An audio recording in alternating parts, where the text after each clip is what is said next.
Welcome back to Menopause Mastery. So, I'm going to guide you through what I consider to be the 5 absolute foundational things that you should do to get rid of menobelly. We are in the middle of January 2025, and I know that this is always on the list. And I want you to know that this is 5 dietary changes, very basic things that everybody can do that not only will help get rid of menopause belly, but will help you feel better and reduce your risk for disease in the long term. So first off, we like to talk about a lot of fancy things sometimes when we start getting into women's health. And I'm no different. I like the science, but a lot of times we get super caught up in what supplements should I take? What's the exact combination? Should I try peptides? Where just like a pyramid, right? If you were to think of a pyramid, there's a base of a pyramid that must be built before you can get to the upper layers and get to the very point. And sometimes some of those more esoteric things, the biohacking things, are the exciting things that we want to buy and try on, but they don't work very well without the foundation. So these 5 are going to be the big foundational things that I want you to focus on. They're the things that have the most research that show that they help. And we know that the research shows that it particularly helps in perimenopause and menopause. So the first and foremost today is the dietary intake of fiber. So many women, like I said, notice an increase in belly fat during that transitional phase between perimenopause and menopause. In the very beginning of that transition, we often see weight gain, particularly around the abdomen and the hips and thighs, especially on the outside of the muscle tissue. So I call that the jiggly bits, the parts that you feel that you don't really love. We often see that start to increase in your late 30s or early 40s as estrogen is elevated relative to the actual other sex hormone, progesterone. Now, however, when you start to go into menopause, that starts to shift and we see a continued decrease in progesterone. And then we see a dysregulation of estrogen where it's kind of up and down, the ketchup bottle effect, if you've listened to me before. And we also see a overall decrease in estrogen the closer you get to menopause. So this isn't just about aesthetics, right? So the jiggly bits on the outside doesn't increase our risk for disease. However, when that estrogen level declines, what starts to happen is we see an increase in abdominal fat, which is the fat that goes underneath the muscle on the inside next to your organs. That does increase our risk for heart disease, diabetes, metabolic syndrome, Alzheimer's. Basically, every disease state that you can think of is going to be made worse by what we call visceral fat. So that's the weight gain underneath the muscle close to the organs of the body. And if I have the jiggly bits on the outside, then it's a recipe for my clothes not to fit. Now, what are some of the important things that you need to know? So number 1 is just caloric reduction and increased caloric burn through exercise, i.e. eating less and exercising more, does not get rid of the visceral fat that we see on women in menopause. Yes, women, your metabolism has changed. And if you haven't listened to the episode at the very beginning of this year, this is your metabolism on menopause, I highly recommend going back and listen to it because it is all of the science that explains what's really going on. So the reality is that dietary fiber, when we take that in, actually reduces visceral fat. It decreases our risk for metabolic syndrome and diabetes, particularly in perimenopause and menopausal women. Here are some of the key findings from some of the studies, right? Because I know we have so many popular dietary things right now. So probably one of the most popular, what I would call a fad, is a carnivore diet. Now, not saying that I haven't used it. I've used it clinically in somebody that had bacterial overgrowth. However, it is not a long-term maintenance diet. Man has never, ever, ever been exclusively carnivore. We are an omnivore diet mammal, meaning we eat a little bit of everything. And we know that dietary fiber helps reduce visceral fat and is associated with a reduction in inflammation through that mechanism. So when we have more visceral fat, the stuff underneath the muscle, we have higher amounts of inflammatory cytokines, particularly things like interleukin 8. When I have more dietary fiber, it mitigates the obesity-related inflammation, lowering cytokine activity, and decreases that inflammatory impact on metabolism, right? So the more inflamed I am, the more visceral fat I create. The more visceral fat I create, the more inflamed I get. The more it dysregulates insulin, the more risk I have for diabetes over my lifetime. So, fiber rich diets, including those with highly viscous fibers like psyllium or your brassica family, improve insulin sensitivity and lipid profiles, meaning cholesterol profiles, reducing key markers of metabolic syndrome, things like glucose, your total cholesterol, LDL, and HDL, and particularly triglycerides. And triglycerides, I would argue, are even more important.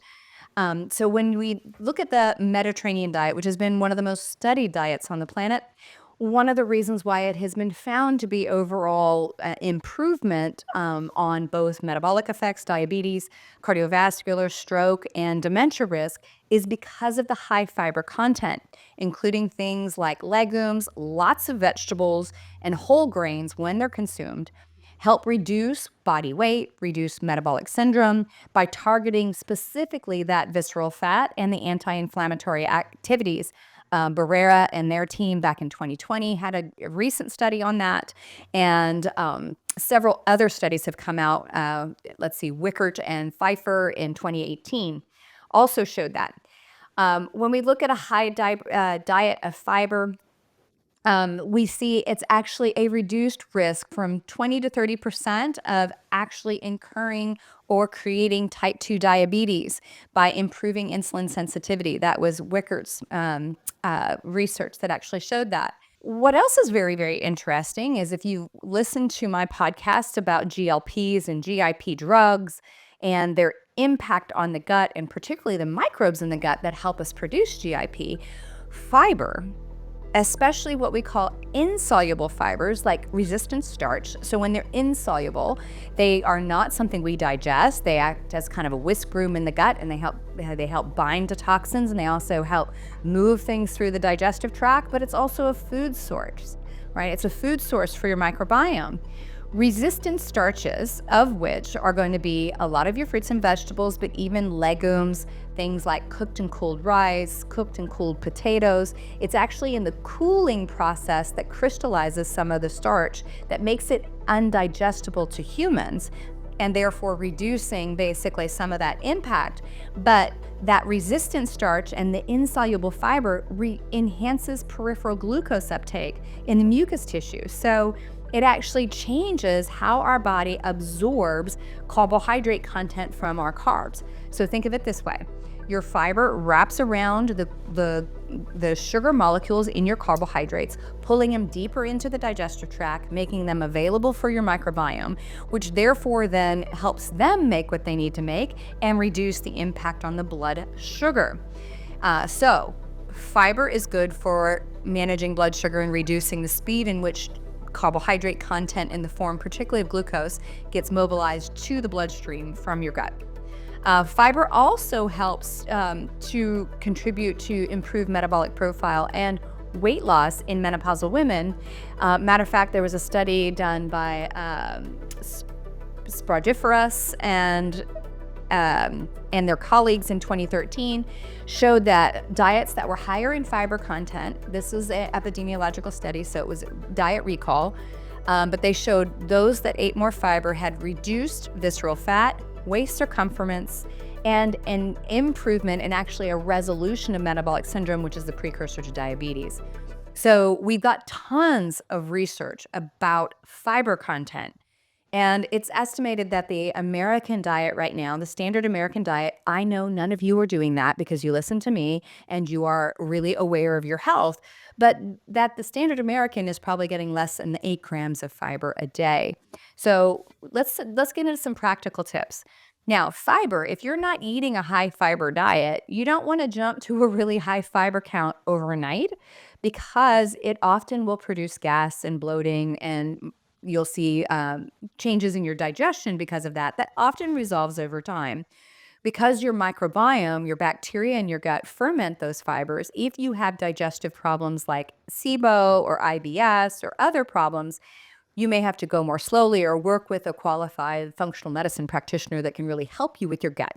Because the goal is to never remove fiber and keep it out of the diet. You will starve your microbiome. That's one of my biggest arguments against a long-term carnivore diet, because the reality is undigested proteins, if mobilized to the gut, can be putrefied by your microbiome, and they produce a bunch of nasty byproducts, things like putrescine, cadaverine, ammonia, uh, excess hydrogen sulfide, which is all of those can be damaging to the gut.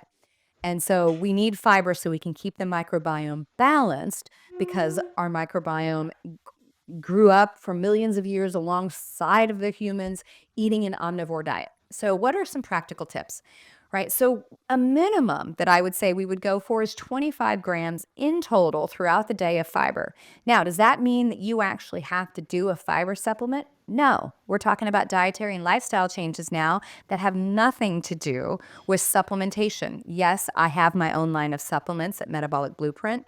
I also use supplements in our private practice and our telemedicine online. However, again, the foundation of the pyramid requires food. So we're going to aim for a minimum of 25. My goal is to get to 35 grams of fiber throughout the day, spread out throughout the day. How do I do that with diet? Well, it doesn't mean eating a bunch of whole grains. That's a marketing ploy by processed foods. You can get a ton of fiber by eating things like apples, pears, berries. Raspberries are one of the highest fiber foods. So, legumes, whole grains, yes, nuts and seeds, all your fruits and vegetables are going to contain fiber. So, if I eat 7 to 9 servings of fruits and vegetables a day in a variety, so 7 to 9 servings is a half a cup cooked or a cup raw, and it can be spread out in any variety you want. Think about eating a rainbow. And if I do that, I'm going to easily achieve that 35 grams of fiber. Vegetables like broccoli, Brussels sprouts, brassica family, your cabbage, all of those get an extra double whammy when we get to my other dietary recommendation, but you'll get a lot from that. And yes, you can do whole grains like quinoa, brown rice, millet, buckwheat, oats, but legumes, things like lentil, your pinto beans, back beans, chickpeas, those are also great. Oh, and I hate to break it to you, for those of you that often say that you don't do legumes, if you do chocolate or you drink coffee, you do, right? So even those legumes are actually higher in fiber, although most of the time the way we consume them, we're not getting the fiber from the actual nut, legume itself. Now, the easiest way is to just start tracking, right? You can track your fiber. I have an app that our clients use all the time to track, but even if you wanted to just track a couple days, my favorite app for somebody to just get a good idea of their own health is an app called Chronometer, CRONMETER.com. It is free for you to use. It is a professional database, so it is not made up, and it also doesn't allow for regular everyday people to enter data in there. But even if you track what I would say 2 days on your regular week and 1 weekend day, that give you a really good idea what your diet looks like.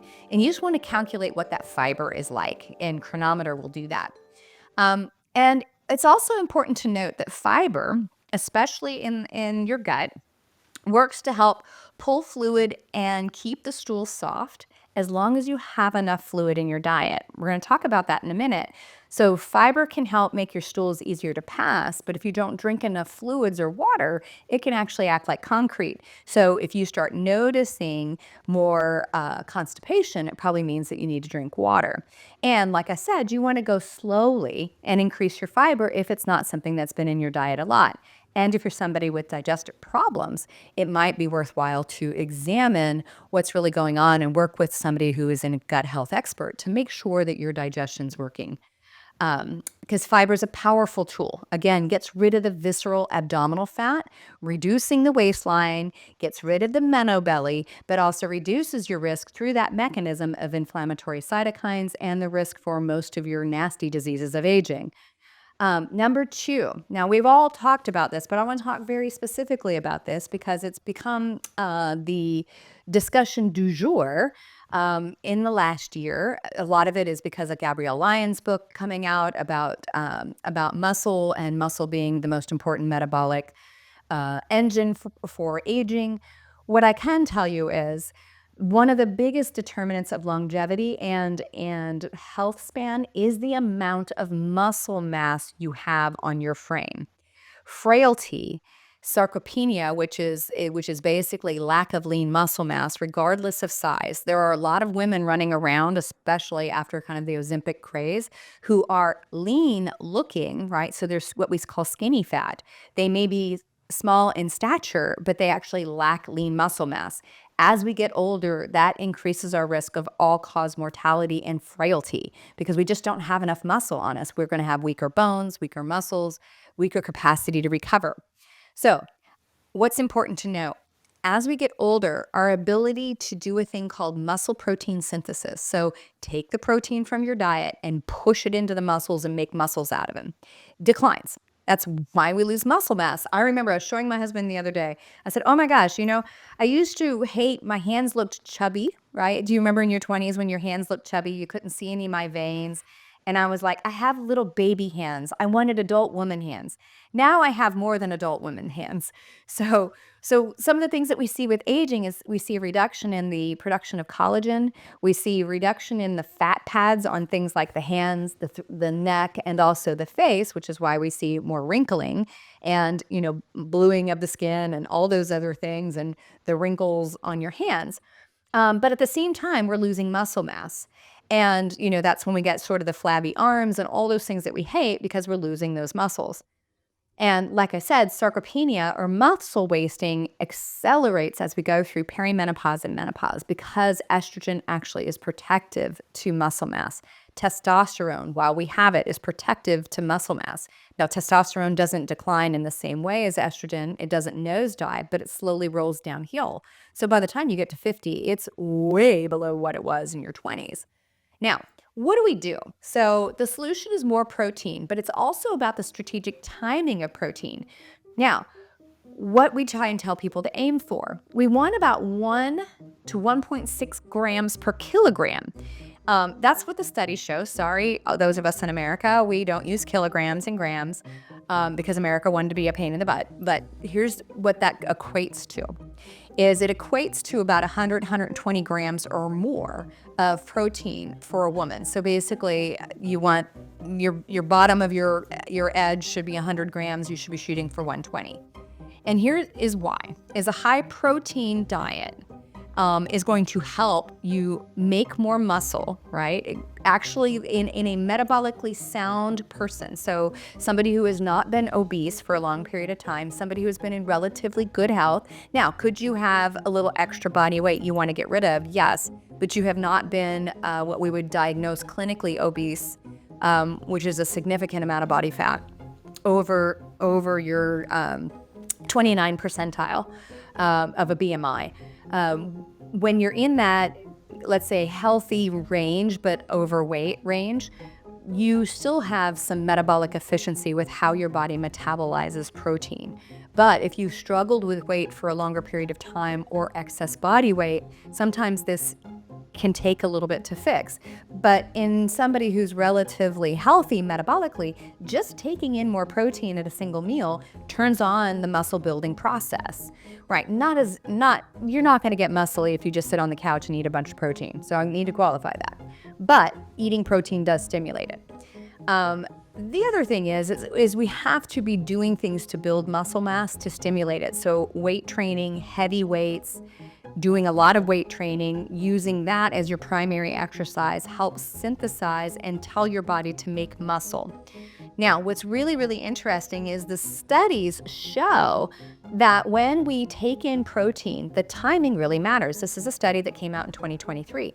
And in older adults, people, in their 40s and up, is we need a bunch at the first meal that breaks the fast, and we need a bunch at the last meal that ends the day. What happens in between isn't nearly as important. So I tell women, I'm like, hey, guess what? Yes, you can consume and metabolize 50, 60 grams of protein in a single meal. Yes, you can. And your body actually is going to do a better job of making muscle out of it when you do that. The other thing is if I bookend my days, breakfast and dinner, with my protein, it makes it a little easier to make sure that I get enough, because you don't want to get to the end of the day having only had 20 grams or 30 grams of protein, because that means you're going to get 90 in one meal, which is a lot of food. So I have women really, really focus on that first meal of the day, try and get, 50 grams in. One of my favorite ways to do that, if you do dairy, is you do a Greek low-fat yogurt. I don't do a lot of saturated fats because I have a very high response to saturated fats in the diet. And then I add collagen powder to it, protein powder to it. I will actually add nuts and seeds and fruit and other things, blend it all together, add a little bit of fruit to it. But because I've added those other things to it, I'm getting around 50 to 60 grams in one meal. One of my favorite things to do is kind of a breakfast bowl and also have a little bit of fiber-rich vegetables, things like pico de gallo and a little bit of avocado and a little bit of black bean, because then I also get my fiber for my good microbiome. But so you could do that with several eggs. But here's the thing. If you're like, I'm doing an egg in the morning, a single egg is only 7 grams. So you need like 4 or 5 eggs on top of some additional protein. And then you want to bookend and put a lot of protein at the meal that basically preps you for bedtime, right? So the last meal of the day, ideally 2 to 3 hours, at least 3 hours ideally, before you go to bed. And you want to bookend like that. Now, this is often where we do animal-based proteins like chicken, turkey, fish, eggs, beef, those kind of things. If you're vegetarian or vegan, here's the challenge. In order for you to get enough protein per dose, you have to consume an extraordinary amount of food, which is why a vegetarian diet is often just under-proteined in this age group. Now, if you're doing things like fermented soy and some of your other kind of protein substitutes, you can probably get closer. But the simple fact is the 3 most important amino acids we need for muscle is leucine, isoleucine, valine. But then if we look at what the body needs, we need leucine in the amount of 3 to 4 grams per meal. So most of your vegetarian forms are going to be a very large quantity of food before you get to that 3 to 4 grams. That's why animal foods are so much better, because they have a high leucine content. Methionine and lysine are also very important and underrepresented, particularly methionine in vegetarian forms. So you could be under eating some of the most essential amino acids. So animal proteins are always something that I recommend. And if you haven't been eating them for a long period of time, you can integrate them slowly by using enzymes and hydrochloric acid to help you digest them. And like I said, I tend to make this sort of yogurt parfait and throw a bunch of protein powder, that's got 20 grams in it, plus a high quality collagen. I'll throw that in there too. You don't have to, right? You don't have to, but that's an easier way to do that. Then you might throw in some chia seeds or hemp hearts, because that also helps you add additional protein. And then obviously lunch and dinner can have your 4 ounces at lunch of an animal protein, and then maybe 6 ounces at dinner. And that's going to get you to at least your right amount. So that idea of only 30 grams per meal is not adequate. What I generally recommend is women shoot for 50 at breakfast, 50 at dinner, and then whatever they can get at lunch. So if they're getting 20 to 30 at lunch, they're hitting their ballpark. If they get a little bit above the 120, it is totally fine. And here's the thing. The only time somebody needs to watch their protein intake is if they already have kidney disease. They have done studies using up to 4 grams per kilogram of protein in an extended period of time with absolutely no kidney involvement. So there is no reason to reduce your protein unless your doctor is telling you to do so because you have kidney disease, right? So protein's super, super important. Now, the next one. I talk about this at length because this is actually part of my dissertation, is looking at how we metabolize estrogen compounds. So some of you may be going, well, Betty, we don't have any estrogen left when we're in perimenopause and menopause. Why do I care? Well, the simple fact is your risk for breast cancer and all estrogen-sensitive cancers increase as you get older. Some of that is the active aging. So the 1 in 8 risk that you've heard is because if you can survive to 85, our risk goes up because of aging. But the reality is it's not when we have our own estrogen circulating that we're at risk. It's when we no longer have it. And it's because we have lots of toxins going through that same pathway, and we still have things hitting those estrogen receptors, but it's no longer our protective estradiol. So foods can influence how you detoxify, or the technical term is called biotransform, the toxins that your body makes and comes in contact with. And how you do this is very, very important. And you can absolutely influence this by changing your diet. I'm going to talk about 3 major enzyme pathways here. And I've covered this at length in other podcasts, but I want to touch on it today because it falls into and also improves the fiber content, but also can help you basically make a cleaner estrogen byproduct that helps you have the best effects if you are taking bioidentical hormone, or reduce the toxin load if you are also not taking hormones, because you're still got stuff touching your estrogen receptors. It's just not your estrogen. All right, so certain foods can influence 3 different enzyme pathways.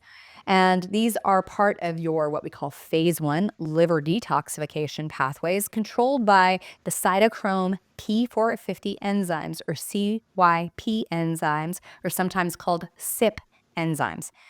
There are 3 main ones that we look at when we look at how your body detoxifies estrogen-like compounds. Now, pesticides, herbicides, plasticizers, phthalates, PFAS, your fragrances, your senses, all that junk that our body comes in contact with are endocrine disruptors because they use these same pathways. Lots of your medications like antidepressants, medications like clotting drugs, and also antibiotics and mood-enhancing drugs like SSRIs also use these pathways. So you can imagine how challenged they are today because of our current, drug-taking habits. So when we look at the most protective pathway, right? So think of it this way. Estrogen has a protective pathway just like the 3 bears in Goldilocks, right? It's either too hot, too cold, or right in the middle, right? So right in the middle is where we want to go. So the CYP1B1 or CYP1B1 pathway converts estradiol and estrone into a more carcinogenic pathway. So CYP1B1 helps us make a carcinogenic and DNA damaging byproduct called 4-hydroxyestrone. And it also can impact the CYP3A4 enzyme. And so both of those enzyme pathways, CYP1B1 and 3A4, are associated with increased carcinogenic activity of estrogen-like compounds. Okay, a fancy way of saying higher risk for cancer. All right, so we want to push things away from those pathways, and we want to push them towards a pathway called CYP1A1. CYP1A1 makes a 2-hydroxyestrone, 2-hydroxyestradiol, which is considered a positive pathway, a protective pathway against cancer. And here's where the rubber hits the road.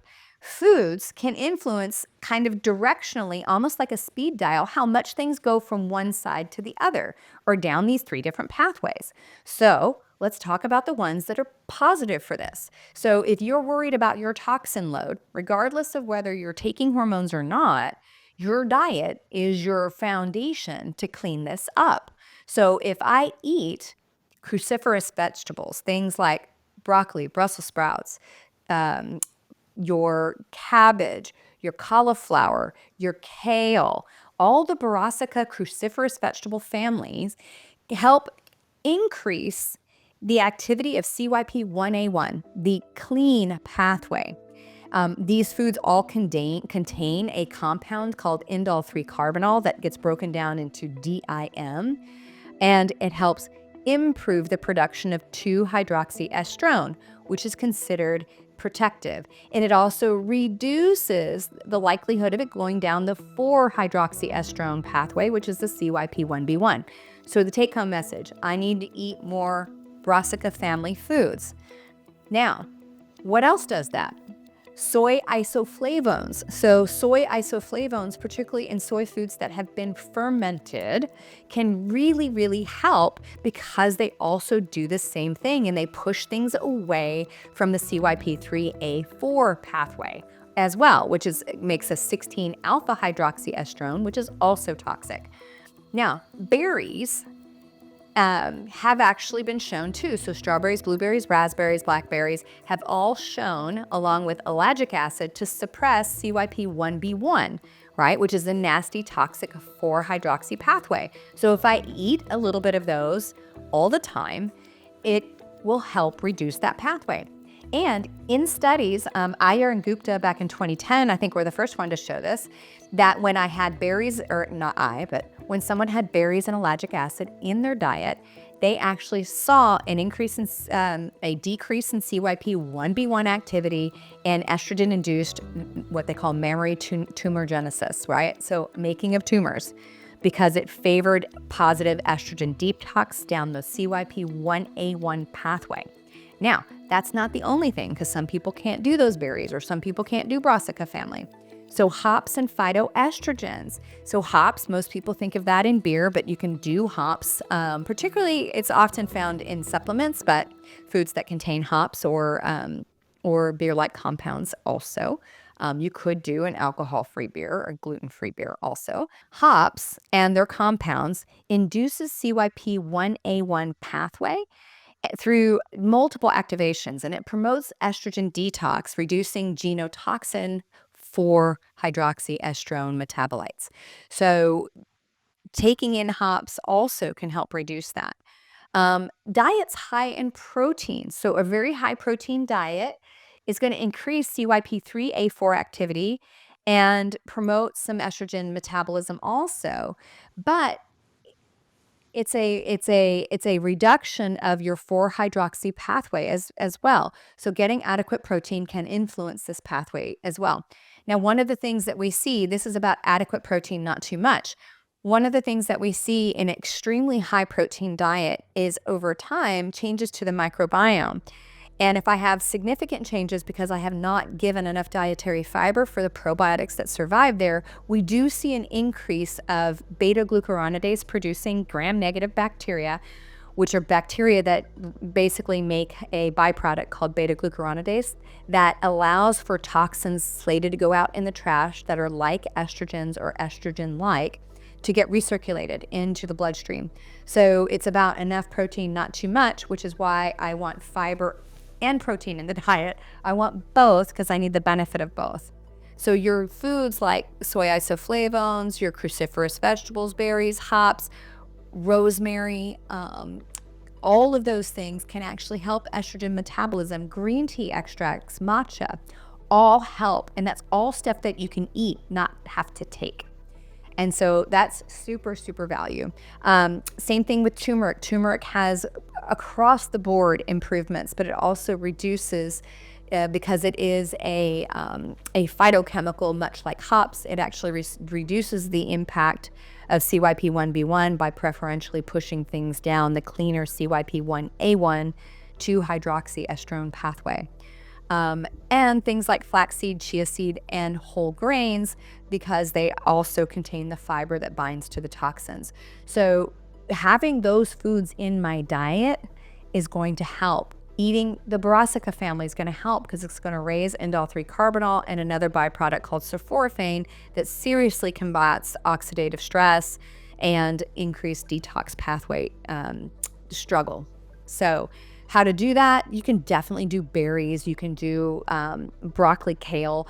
Personally, I don't love steamed or boiled vegetables. I prefer things that have been roasted. So generally, I roast those. However you make them, getting them in your diet is very helpful. Remember that a serving size is a half cup cooked or a cup raw. Now, prioritizing sleep quality. I could do 5 shows on this, but it's really, really important for hormonal regulation, stress management, and overall well-being. There is a reason why we sleep for 7 or 8 hours or more. And so when we have poor sleep, we have increase in stress chemistry, particularly cortisol, a lack of insulin sensitivity, and we will see more hot flashes, night sweats, mood swings, and all those other things that go with it. So this is fundamental. Believe me, I tried to get around this, and I would consider, out of the hundreds of things that we can do to improve our health span, sleep is at least 25% of the entire equation. I would put that up there, like right along exercise and a super clean diet, and I would actually let it supersede that slightly, because you could work out like a fiend and eat a clean diet, and if you're getting 3 hours of sleep, you're not going to be well. So here's the reality. We got to avoid screens and blue lights before sleep. We want to use tools like a dark room, cold room, um, reading from a book rather than reading from a lighted device like an iPad. And you can also use light to do this. Using amber lighting that mimics, think of it as like a campfire, actually induces sleep activity by changing the wave of the light coming in through the eye. I personally love the Viva Ray's light modulating glasses because they help sort of induce that by changing the wavelength throughout the day. Blue light early in the morning along with green, and then throughout the day we want to go to violet and then amber and then red. You can also get red lights and put them in your end tables by your bed. Bow, chicka, bow, bow. I have that in my bed room, and yes, it does look a little red light district, but it helps relax the brain, helps induce sleep. One of the other things that I absolutely love is the Chili pad, the Chili Sleep Me pad. And what that does is do temperature control on the bed itself by basically running a little air conditioning unit through soft tubules on this little mat underneath your fitted sheet. It is a game changer, amazing. It is not cheap, I would not say that, but it is one of those things that I would save up for or ask for family members to buy me for Christmas because it'll absolutely control your sleep by controlling your body core temperature, which can help keep you asleep. But from a hygiene standpoint, also getting early morning sunlight as the sun is rising, ideally before it's got all the way to, apex of light. So earlier in the morning helps expose our eyes to blue light, helps turn on the vitamin D production, which helps the receptors rise for melatonin. So early sunlight actually offsets and improves melatonin sensitivity later in the day.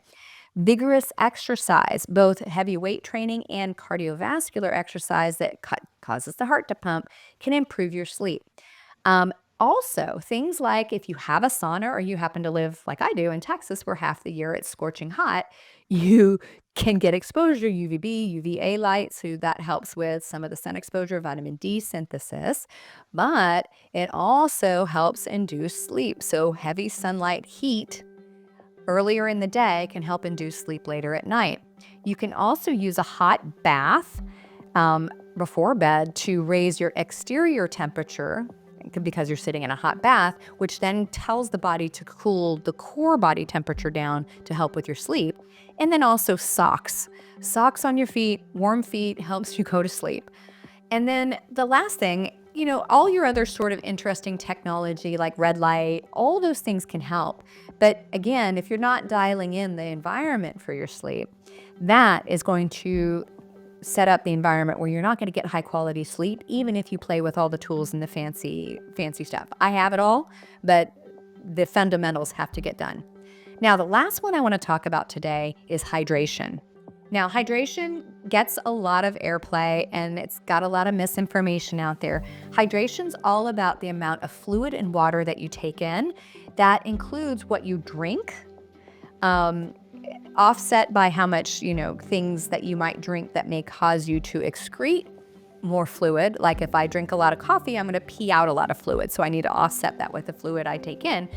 But also your fruits and vegetables have water in them too. So they count towards your fluid intake. And so the more fruits and vegetables I have, the more I am going to hydrate. So hydration is really, really important. Because it has an impact on things like hot flashes, night sweats, metabolism, body fat gain, particularly abdominal fat. So let me go over some of the evidence so you'll understand it. I know, I have to have a big giant, I'm going to hold this up for everybody to see, a big giant water bottle sitting on my desk at home. So I remind myself to drink water because it is so important. So what does the study say? So hydration and what they call vasomotor symptoms, otherwise known as hot flashes and night sweats. So maintaining hydration may help alleviate symptoms of vasomotor instability, right? So frequency and intensity of hot flashes and night sweats, because it helps improve thermoregulation. So we see a reduction in the severity and frequency of hot flashes and night sweats. That was Dieter and Dories in 2007 did that research. Another study looked at postmenopausal women and particularly weight loss and symptoms management. They showed that women that lost 10% more of body weight significantly increased the likelihood of eliminating their vasomotor symptoms. And this was strongly impacted with dietary intervention, reducing fat intake, increasing fluid, fiber-rich foods, fruits and vegetables, and whole grains. And some of that is because when we have more fiber in our diet, we have more absorption of our fluids into the colon, and some of it stays in there to make bowel movements better. But most of your water is actually absorbed through the large intestines. And so when we have high fluid intake, we have high fiber intake, we get an improvement across the board metabolically and a reduction in vasomotor symptoms. Now, another study looked at gains in body fat are associated with increased vasomotor symptoms. So the heavier we are, the more likely we are to have hot flashes and night sweats during the menopause transition. And when we have less body fat, we see a reduction in these symptoms. And hydration can influence your metabolism by up to 30%. So if you are dehydrated chronically, your metabolism can be reduced by 30%. And when we look at hydrating foods, like I said, the fruits, the vegetables, things that are rich in isoflavones, all of those showed to improve menopause symptoms on top of improving metabolic function. Now, hydration is also about managing your electrolytes. So if you're eating a very clean whole foods diet, not a lot of processed foods, you may need to salt your foods and you may need a little bit of electrolyte support if you're consuming a lot of water.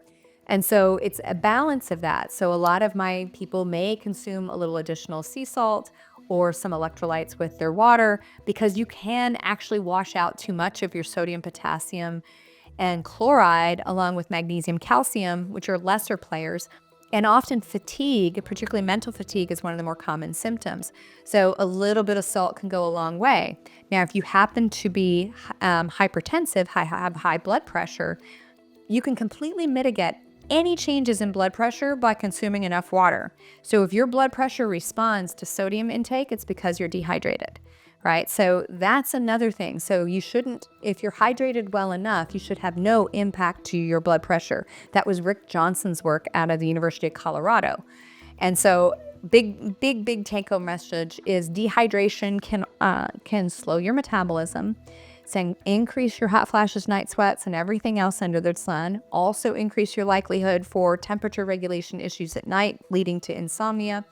And it can also exacerbate things like fatigue. Again, some of it is through electrolyte imbalance and then a lack of fluid in the muscles, and headaches.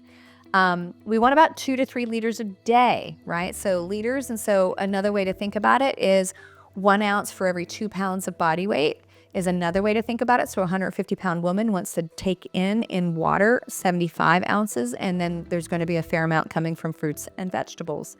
You will also see better control of your blood sugar, less spikes and less sort of energy dips throughout the day, and less cravings when I get more fluid intake. And we want to avoid things like processed sugar and refined carbohydrates as well, right? So staying hydrated helps you manage your body in multiple ways. And then when I add that with fiber, I'm going to get a huge benefit overall, right? So what did we cover in this conversation? These are all things that you can do without buying any supplements, without buying any cool toys. And they are the basis of your foundation for a healthy perimenopause, menopause, and beyond. Because these are the things that if we do those routinely, all that other stuff becomes icing on top. And I can tell you after 20 years in practice that a lot of times just dialing these pieces in, we may take somebody who's highly symptomatic, having all kinds of problems, and we may see a 40-50% improvement across all kinds of dimensions between fatigue, headaches, weight gain, low libido, hot flashes, night sweats, you name it, mood swings. And all of a sudden, just dialing in this bottom of the pyramid, not the food pyramid, but just bottom of the pyramid, the foundational part of building your home allows for you to get so much better. And then when you start dialing in those other things, taking the right supplements and taking bioidentical hormones if you choose to, all of those things become additive and helpful. And if you're taking bioidentical hormones, dialing in these things will only make those things better. And if you're taking some of those high quality supplements, supplements as well. Things that help you control blood sugar or modulate your hormones or improve, memory and focus. All those things work better when you have all these other dietary and lifestyle things dialed in. All right. So these 5 easy to implement steps are your baseline, right? This is the thing. So if you have been struggling to do this stuff, I would highly recommend go back and sort of knock out this and then start adding on all the other cool stuff because you're going to get so, so much better. So if this podcast was helpful for you in any way, I would love, love, love for you to share it with a friend because together we rise. So thank you for listening to Menopause Mastery, and I will see you next week.